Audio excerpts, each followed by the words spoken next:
नमस्कार, मैं हूं विजय श्री और स्वागत है आपका सियासत नगरी में। महाराष्ट्र की राजनीति में एक बार फिर उथल पुथल के संकेत साफ नजर आ रहे हैं।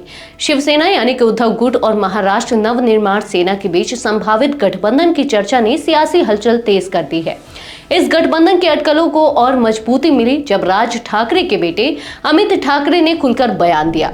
अमित ठाकरे ने कहा कि अगर दोनों भाई राज और उद्धव एक दूसरे से बात करें तभी गठबंधन मुमकिन है। उनका सीधा संकेत था कि बयानबाजी से नहीं, सीधी बातचीत से ही रास्ता निकलेगा।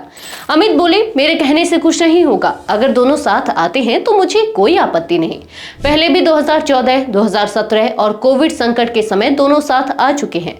बातचीत से ही राजनीतिक तालमेल बन सकता है। इस बयान ने उस सियासी चर्चा को और हवा दे दी जो आदित्य ठाकरे के हालिया बयान के बाद शुरू हुई थी। आदित्य ने कहा था कि बीजेपी और एनडीए को सत्ता से दूर रखने के लिए जो भी दल साथ आना चाहते हैं उनसे बातचीत की जाएगी।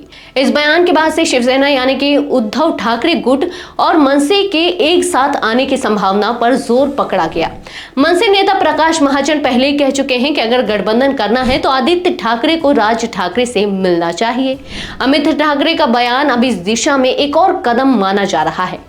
हालांकि अभी तक ना तो उद्धव ठाकरे और ना ही राज ठाकरे ने इस मुद्दे पर कोई स्पष्ट या आधिकारिक बयान दिया है। पिछले विधानसभा चुनावों में बीजेपी ने महाराष्ट्र में सबसे ज्यादा सीटें जीतकर खुद को सबसे बड़ी ताकत के रूप में स्थापित किया था। वहीं उद्धव ठाकरे और उनकी पार्टी को अपेक्षित सफलता नहीं मिली थी।